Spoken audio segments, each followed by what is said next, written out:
Greetings.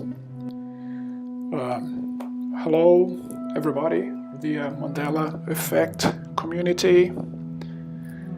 Wanted to know, on what universe did Vader say, "No, I'm your father"? In what universe did C-3PO have a silver leg? Anyway, I'm not going to go through the examples. There are excellent videos out there, excellent channels out there showing the differences, the discrepancies between memories. In my previous videos, I showed that this is cognitive dissonance because we're going through different timelines. But what I wanted to discuss here is something that I have realized very recently. Okay, so this is what I wanted to show you. It's something that was brought to my attention recently with a talk by metaphysical researcher Steven Sverdlow, and I suggest that you check him out. He's Montauk surviving victim, and he has some claims that are a bit too far out for me. Maybe not everything that he says is correct, but a couple of insights that he has are, in my view, spot on. It actually matches my own noetic knowledge and knowledge from research and all that stuff. So if we start with the current point in time space, let's say point A, and we have another point in time space of the same universe, the same everything, so that's point B. So the point A is a three-dimensional point, is our universe, is one specific state of our universe. Point B is another state in our three-dimensional universe, and therefore the line connecting these two three-dimensional points will be a line on a four-dimensional plane, on a four-dimensional structure. So we have a four-dimensional structure which is called a timeline in time-space. So if you go to my previous videos, I have a few other videos relating to the Mandela Effect. This is explained a little bit more in detail. So check those videos out. I think it will be a very interesting background for this video now that we are watching. Now, suppose you are in this timeline where you, of course, are born, and you have your very early years, your childhood, and then you become an adult. And then when you reach adulthood, let's say at point B, you find a way to time travel. So, and by the way, just opening brackets here, time travel may not be as difficult as it seems. So dislocation in time and space is essentially a mental exercise. The universe is mental. This is one of the key. Actually, this is the key concept of Hermetic philosophy. The universe is mental. Everything that exists is mental. So if you are able to change the vibration of your thought and even your body as well, which is something that I believe that we will be able to do eventually when we master certain things, and some Hindu and Buddhist masters, they are already able to do this to transform their bodies. It's called the rainbow body, and it's a wonderful thing that I hope that all mankind, all humankind, will eventually be able to do. But basically, if you are able to change your frequency to the frequency and the coordinates of the place in time space where you want to go, you would find yourself instantaneously there. There is no need for you to go on a craft or on a rocket. This is actually a very dumb way to do. And the aliens that travel across time and space, they have found a way to, although they do use, or some of them do use craft, these are for the less advanced aliens, because really advanced ones, say for example 6th density or 7th density beings, they don't even need this technology anymore. So what they do is that they just match their own vibration, the vibration of their rainbow bodies, their astral bodies, their mental bodies, and they find themselves automatically where they want to go. So this is valid for interstellar travel, so travel across one specific physical universe, but this is also valid for time travel as well. Time and space are just one mesh, as Einstein had said. Now, if you suppose that you get to point B and you find a way to time travel and you go back, and what happens if you went back and you, for example, you killed your father, or you killed your mother, or you killed yourself as a baby?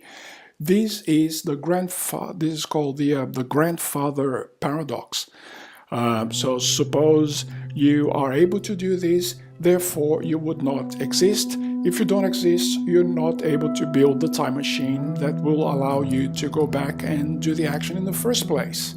So that's this is the so-called grandfather paradox. So the result of the paradox is this. You would have a point coming out of nothing, because if you're not born, or if you were killed as a child, you would never be able to reach a point where you would be able to mature and create the technology, or create the mental power to go back and do the action in the first place.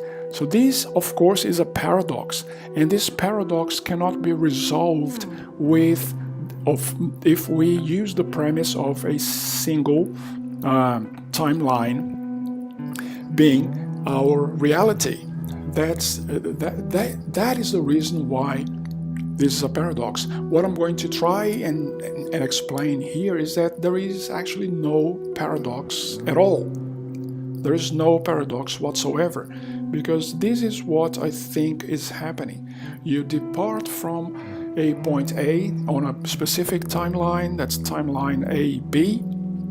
Then you have the normal sequence of progression, of evolution, of development.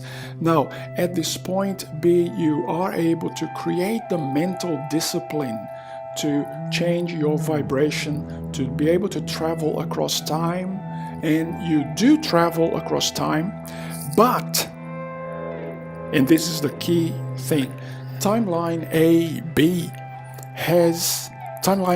exists, and nothing can change timeline AB.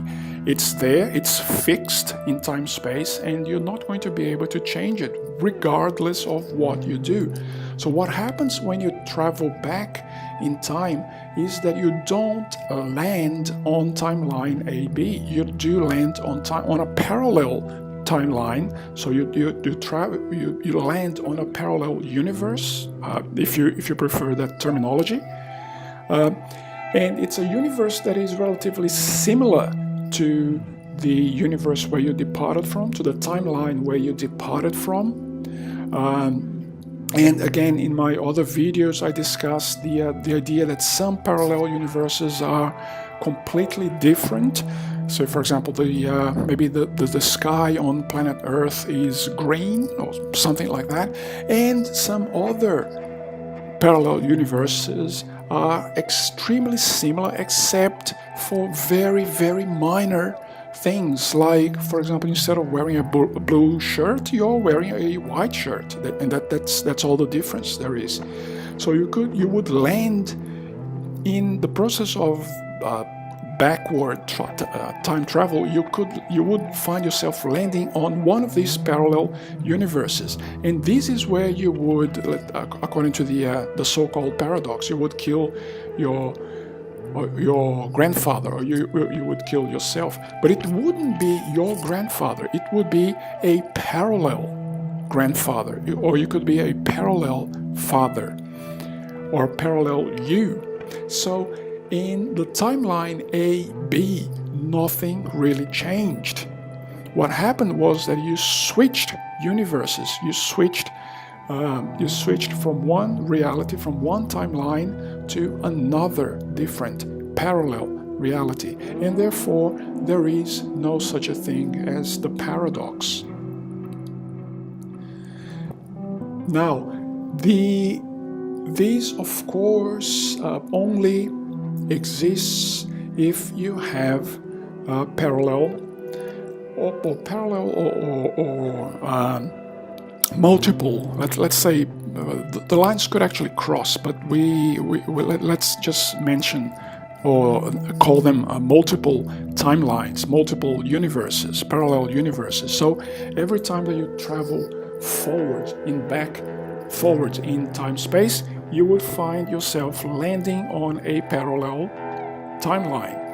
Every time that you travel backwards in time, you would find yourself going back to a parallel timeline. So you would not ever face a situation such as that of the grandfather paradox, because timeline A1, which is the one in which you created the ability to time travel in the first place, that timeline is locked, and that timeline cannot be changed. Now, what is the relationship of all this with the Mandela effect? Well, it's actually quite simple, and it's quite interesting, because as we discussed in my previous videos, the Mandela effect shows that such parallel timelines exist because we are jumping from one to the next. So every time that you have a memory of a company logo or TV show or what have you, that is different from what is recorded in the so-called history of the current timeline. So every time that happens, if that is of course not a memory failure that you had, which is the case of the Mandela effect, these things are not fake memories. These are real memories, but they're memories from another timeline. So the Mandela effect actually proves, or maybe not, maybe prove is it's too strong a word, but the Mandela effect suggests that we are really living in a two-dimensional time frame, at least two-dimensional time, and I explained this in my previous videos. The links are below in the comment area.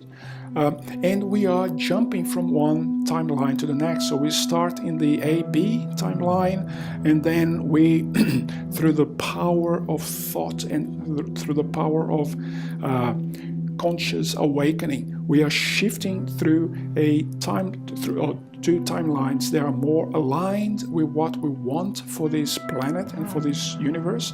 So there is a jump to timeline A1, B1 there, and then another jump to timeline A2, B2. And the Mandela effect is the cognitive dissonance that we have by being in the timeline A2, B2, for example, with carrying within ourselves still memories of timeline AB or memories of timeline A1, B1. That cognitive dissonance is what the Mandela effect is all about. And this shows that the Mandela effect is consistent with a two-dimensional time, or several different parallel universes or parallel timelines, and such a thing as the so-called grandfather paradox cannot exist. And the Mandela Effect beautifully explains this to us. So I would like to thank you very much. I would like to invite you to see my other videos. If you like this video, please like, share, and subscribe. And thank you for watching. And be safe, and God bless.